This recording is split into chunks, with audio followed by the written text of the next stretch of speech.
Hello students, आज के tutorial का टॉपिक है tread a new path, one that prioritizes social justice. इसको आप कनेक्ट कर पाएंगे GS2। उसमें गवर्नमेंट पॉलिसीज एंड इंटरवेंशंस हैं, वो वाला जो पार्ट है उससे आज के एडिटोरियल के एनालिसिस को आप कनेक्ट कर पाएंगे। फर्स्ट में जो कि जाना जाता है लेबर डे नाम से, इस दिन लेबर डे सेलिब्रेट किया जाता है और ये वक्त जो कि कंट्रीब्यूशन रहा है लेबर का वर्ल्ड वाइड, उसको सेलिब्रेट करने का एक ये गर्व का दिन होता है और एक होप, उम्मीद का। कोविड-19 क्राइसिस के 3 साल बाद पूरा वर्ल्ड फेस कर रहा है इन्फ्लेशन और लड़ाइयाँ, खाने पीने का, फ्यूल का सप्लाई शॉक लगातार रहा है। जो प्रॉमिस था पेंडेमिक के वक्त पर कि हम वापस बेहतर होकर आएंगे, वो अभी मेजॉरिटी में पूरे वर्ल्ड में वर्कर के लिए ये इस तरह की चीजें अभी भी नहीं हो पाई हैं। Reverse the hard reality mistress, ये क्या है? रियल वेज जो है वो गिर गई है। रियल वेज मतलब क्या है कि जो भी वर्कर होगा, सपोज उसको 100 रुपीज मिलते हैं, तो उससे वो कितना परचेज कर पा रहा है तो नॉमिनल वेज हो गया, जो उसको मिल रहा है, जो वैल्यू दिख रही है। लेकिन जो उसे परचेज, वो कमोडिटी या गुड्स जो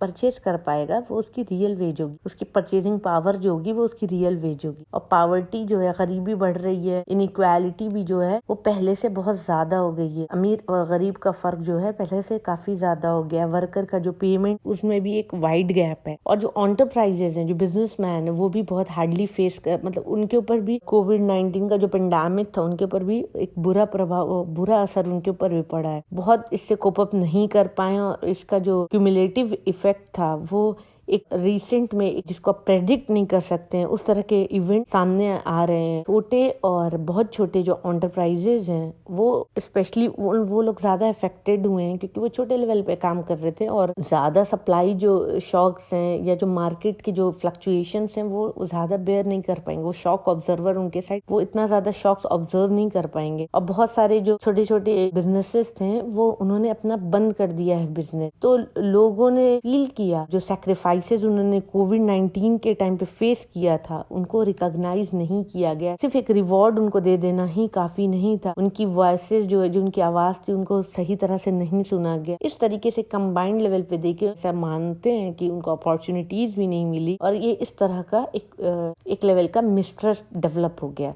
ऐसा नहीं होना चाहिए। हम अपने फेट का, अपनी किस्मत के खुद मास्टर होते हैं, लेकिन अगर हमें इसे शेप देना है नए तरीके से और स्टेबल बनाना है और एक इक्विटेबल वर्ल्ड बनाना है, जहाँ पे जो भी वर्कर्स हैं, जो भी पीपल हैं, सब एक बराबर रहें, तो हमें एक नया पाथ चूज करना पड़ेगा और जहाँ पर हमको प्रायोरिटी देना पड़ेगा सोशल जस्टिस को। और इस राइटर का भी मानना है कि ये सिर्फ ऐसा नहीं है कि ऐसा ये हो नहीं सकता है, बस ऐसा होना चाहिए। इसके साथ साथ ये एसेंशियल है, जरूरी है, सस्टेनेबल और स्टेबल फ्यूचर अगर हमें चाहिए तो। इस बात पे हम कैसे जा सकते हैं? सबसे पहले इम्पोर्टेंट है, जो हमारी पॉलिसीज और एक्शन है वो ह्यूमन सेंटर्ड होना चाहिए। हमारा जो माइंडसेट वो ह्यूमैनिटी के साइड, सबसे पहले एक ह्यूमन लेबर है, तो पहले वो ह्यूमन है, उसके बाद वो लेबर है। अगर कोई भी इसी तरीके का प्रोफेशन का इंसान है या कोई भी इंसान है, तो वो ह्यूमन पहले। तो हमारा जो अप्रोच और पॉलिसीज हो वो ह्यूमन सेंटर्ड हो और अलाउ करें पीपल को कि वो परस्यू करें अपनी जो मटीरियलिस्ट की नीड्स है, जो उनकी वेलबींग्स है,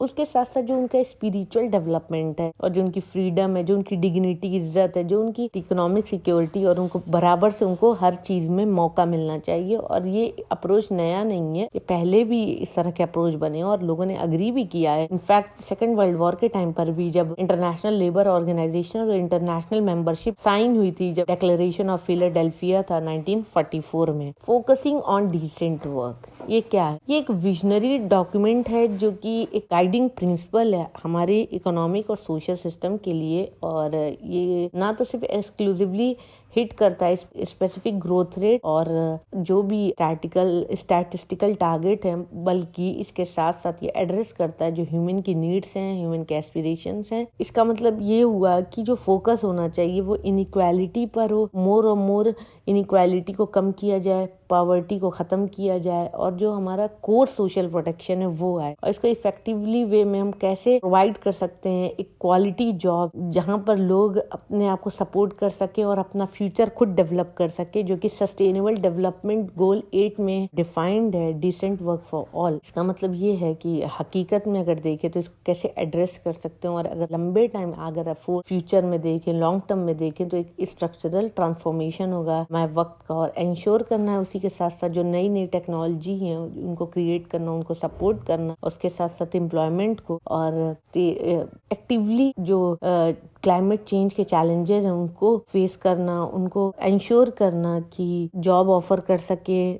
कोई अनएम्प्लॉयमेंट कम से कम हो, स्किल ट्रेनिंग प्रोवाइड करें, एक ट्रांजिशनल सपोर्ट मिले वर्कर्स को, बिजनेसेस को, ताकि वो उनको बेनिफिट मिले जो न्यू लो कार्बन इरा है उससे, और हम ट्रीट कर सके जो एक डेमोग्राफिक चेंजेस हैं, जो पॉपुलेशन के जो चेंजेस हैं उसको एक डिविडेंड की तरह, उसको एक प्रोडक्टिव पॉपुलेशन की तरह बजाय एक प्रॉब्लम की तरह हमें सपोर्ट करना चाहिए स्किल्स पर, और माइग्रेशन और सोशल प्रोटेक्शन, और हमको एक कोहेसिव, एक रेजिलिएंट सोसाइटी की तरफ ध्यान देना चाहिए। इस तरीके की सोसाइटी बनानी चाहिए, और इसके साथ साथ जरूरत है रीअसेस करने की जो पहले के जो चले आ रहे हैं स्ट्रक्चर, उसको रिफैशन करने की हमारे सोशल इकोनॉमिक सिस्टम के, ताकि हम सपोर्ट कर पाए इस चेंज को, और इसको हम लेके जाएं जस्टिस की तरफ, सोशल जस्टिस की तरफ, ना कि जो चैनल चलता आ रहा है पॉलिसी डूम लूप का, जहाँ पे इनइक्वालिटी और इनस्टेबिलिटी है, उसके हमें जरूरत लेबर इंस्टीट्यूशन को और ऑर्गेनाइजेशन को ओवरहॉल करने की,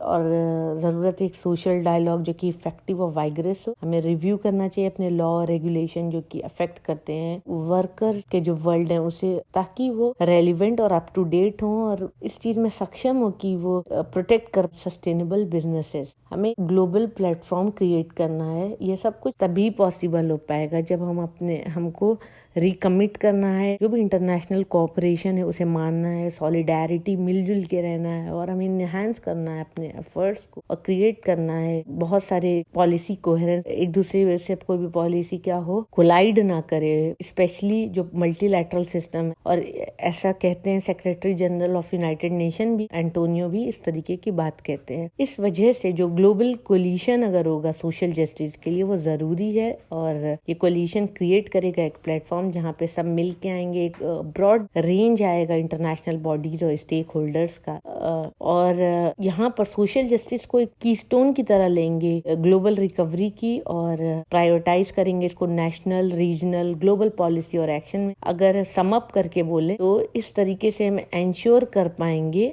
अपने फ्यूचर को, जो कि ह्यूमन सेंटर्ड होगा, लोगों के तरफ होगा, उनकी नीड के अकॉर्डिंग होगा। इस तरीके से एक चांस है वर्ल्ड को रिशेप करने का, जिसमें हम रहते हैं इकोनॉमिकली, सोशली और एनवायरमेंटली, और हमें इस अपॉर्चुनिटी को लेना चाहिए, आगे आना चाहिए और बिल्ड करना चाहिए इक्विटेबल रेजिलिएंट सोसाइटी, और जहाँ पर लास्ट करे पीस